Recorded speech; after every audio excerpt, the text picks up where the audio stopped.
What's up, everybody? It's Man of Low Moral Fiber here. My name's Luke. Today we're going to be taking a look at the Tattler as part of my Does It Suck series. I had recently profiled the Sandhawk as part of my Does It Suck series, using 0 and without the B, and some people had asked to see the Tattler as well. Like the Sandhawk, the Tattler is an SMG from the first campaign DLC for Borderlands 2, which makes that DLC kind of notable, because it probably contains the two most powerful SMGs in the game, the Sandhawk and the Tattler. The Tattler is a Seraph rarity SMG that is always going to come with the bladed prefix. Because of that, it cannot get the damaging or accelerated accessories for this weapon, and those would definitely help it out. However, this weapon already did get a little bit of help from a hotfix that later became a hard-coded patch that boosted Seraph weapons from that first campaign DLC. This weapon got a third pellet added to its firing pattern, and that was a significant increase over the 2 pellets that it had, basically increasing its effective damage by 50%. And so that was really nice. The Tattler is going to have a firing pattern much like the Slaga, which is the legendary bandit SMG, and you can see it just kind of puts 3 rounds out there, not very accurately, and kind of in a triangle type deal because there's going to be 3 of them. Now, this weapon is going to have a really deep magazine size, being a bandit weapon, but because of that it's going to have a relatively high reload speed. I'm going to be using it here with a legendary killer comm. I debated going with a chaotic evil rogue comm, and I think that both comms would benefit the weapon about the same, but I decided to go with the legendary killer in this case. Obviously, they both boost critical hit damage, velocity, and two-fang. However, the chaotic evil rogue comm does boost fire rate, while the legendary killer comm does boost killer, ambush, and headshot. I should say while, not why. And so I'm going to use this skill build here with it. I do think that the boost to killer will help quite a bit because of its long reload time, and having that 150% increased reload speed should help, and I'll try only to reload the gun when I've had a kill. I think that precision will also help tighten up the spread of the weapon a little bit, and velocity will help increase the bullet speed so that we can get a little bit increased effective range between precision and velocity with this weapon. Obviously, as the bullets go further down range, they spread out further, and it becomes a little bit more difficult to hit your targeted enemies if they are too far away from you. With 0, you can mitigate that a little bit using those 2 skills, velocity and precision, and that will help this weapon out a little bit with 0. Now beyond that, we are going to get boost to other great skills that are going to boost gun damage, like Ambush, Rising Shot, and Death Blossom and Death Mark are obviously going to help us as well. But I think the boost to Two-Fang, being that this weapon doesn't have such a high fire rate that it's going to be negatively, or that it will negatively affect Two-Fang, that Two-Fang will effectively give us a 60% increase in fire rate, which should be really nice. The rest of the skill build here is pretty standard, and we'll go ahead and get started and see how we do. Like I said, it does have a relatively long reload time, but not too big a deal. Now with all characters, both the Sandhawk and the Tattler are going to be really great weapons. Obviously Maya has probably the most synergy with SMGs in the game, and she'll be really great with either of them, but 0 can make great use of either of them as well. With most characters, the effective range on the Tattler is going to be rather minimal because of its spread pattern, relatively slow-moving bullets, and pretty poor accuracy. I know that a lot of people know that the Tattler doesn't suck, but there are also people out there who think that all bandit weapons suck for whatever reason. Ooh, we got a badass enemy in here. That's kind of rare. It's not incredibly rare, but it's also not incredibly common, and so I'm going to go ahead and get ready to take him out. Cool. So we also got a hot loader in here that we need to take out as well, and we've dealt with the 2 real big threats in here, and now we'll try to get a bore shot on these 2 guys and see if that works out for us. So I think this weapon should be pretty solid with bore due to its high fire rate, multiple pellets, and ability to put quite a few rounds down range pretty quickly. So obviously that comes with the fire rate and deep magazine size. Using killer to reload the gun there, and that was excellent. We worked through that first room without too much trouble. I needed to use some transfusions when I got in a little bit of trouble there, but it didn't end up being too bad for us. Looks like we also got an exploder up there, so we'll go ahead and use the follow-through bonus to encourage him to blow up and allow ourselves to get out of the way. Now we're going to take out another badass enemy up here. You saw that we took out the first one pretty quickly, but this one shouldn't be too bad either. Go ahead and open these chests real quick while I have 4 grenades, so that we get plenty of grenades from these chests here. Excellent. I'll go ahead and get slag on this big guy. I was hoping that pellet there from the Pimpernel would do it while he was still beyond the wall, but it didn't work, so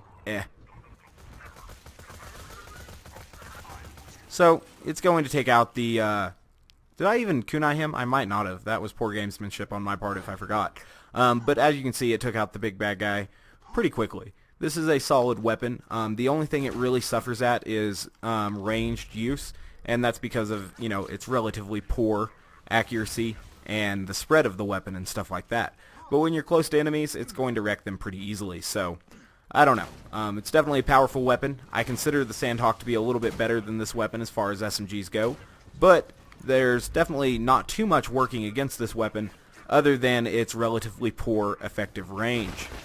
But, it's still a pretty solid weapon, and it's definitely fun to use with Boar if you can get those enemies lined up.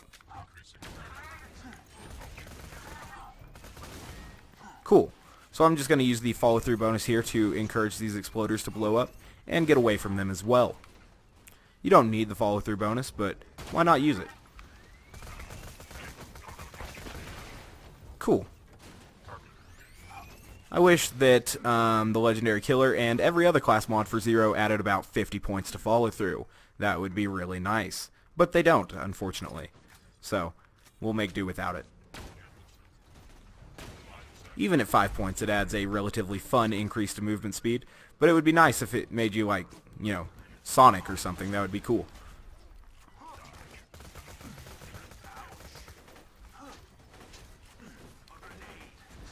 So I'll show you here that at range, it's not as great as it is when I'm up close to an enemy. You'll see, how quick it kills an enemy when I'm up close to it here.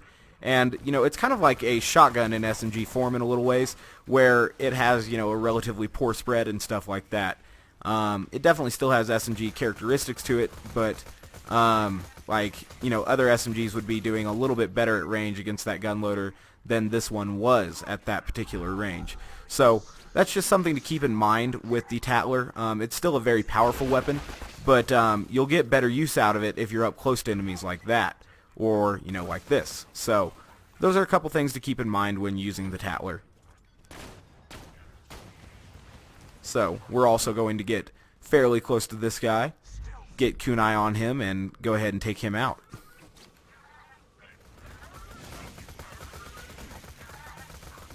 Excellent. So, I got stomped there. I should have thrown a slag transfusion grenade, but I was being dumb.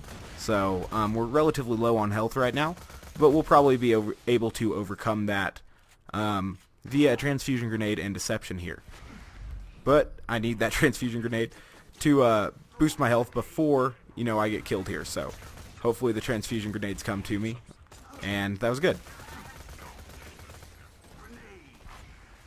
Excellent. So we're going to work through this last room here, and then we'll go check out Pervy and his buddies and see how the Tattler does against them. But as you can see, it's going to kill these enemies here pretty easily.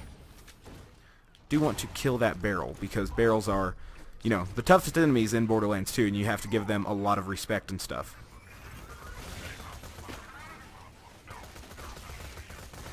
Alright. Doing pretty well. A hot loader here. He's got the potential for damage over time on us, so we'll have to watch out for him as well. Excellent. Use the follow-through bonus to escape that hot loader, or exploders rather, blast. And then we'll get ready to kill these power loaders that are coming at us, and also that junk loader that's behind them. Cool.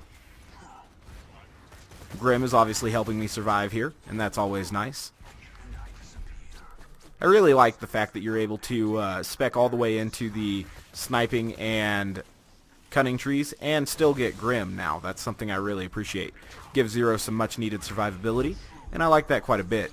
Some people really complain about having extra skill points and everything like that, and I completely disagree. The game is more fun if you're able to, get a large and varied build like that. So, some people are like, I enjoy having to pick certain skills and everything like that, but obviously with really boring characters like Salvador who can't really make use of all 72 skill points, I can see where they might be coming from with that, but Zero has a use for every skill point that you have, so personally I appreciate the skill points. We're going to go ahead and kill these guys here. Maybe that's just a evidence that you know, characters should be designed more like Zero and all be this awesome, but who knows. I'm going to go ahead and restock on ammo because there's an ammo machine here, and I'm not preserving my critical ascension stacks or anything like that, so we're going to go in and deal with Pervy and see how we do.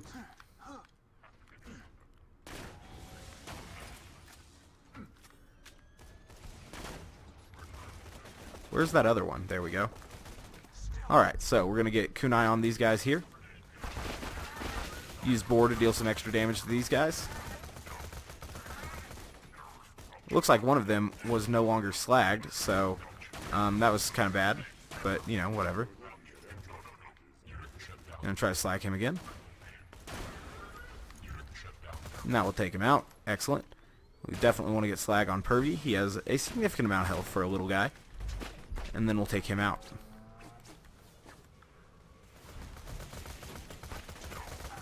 Excellent. So it definitely doesn't have some things that usually, you know, work well with Zero, like a potential high one-shot damage that, you know, some snipers and shotguns have. But it does have some other things that work great for it as well, like excellent synergy with Rising Shot and Boar, and, you know, a high fire rate that isn't so high that it doesn't get the Two-Fang boost and stuff like that. So it's definitely going to work through enemies pretty quickly, and it's a pretty solid SMG with any character. It definitely does not suck. I know that some people think that all bandit weapons suck, and that's definitely not the case. There are some great bandit shotguns, like the Sledge's shotgun. The Bada Boom is obviously a top-tier rocket launcher, and the Tattler is a top-tier SMG. Slag is one of the best slagging weapons in the game, and overall, the Bandit Company isn't terrible. Some bandit grips actually work great with some other weapons as well. But beyond that, the answer to does it suck regarding the Tattler is a definite no. The Tattler is a pretty powerful weapon, and I would recommend it, you know, if you were using pretty much any character. Some things to keep in mind with this weapon are that it has a relatively limited effective range and a kind of high reload speed that may get you into, or a fairly high reload time, not reload speed, that may get you into some trouble in some situations. But other than that, it's a very solid weapon, and it's definitely a great SMG to use. So, as always guys, I thank you very much for watching. I do appreciate it. And if you haven't yet taken the time to subscribe, please do so. Otherwise, I do hope to catch you next time. Bye guys.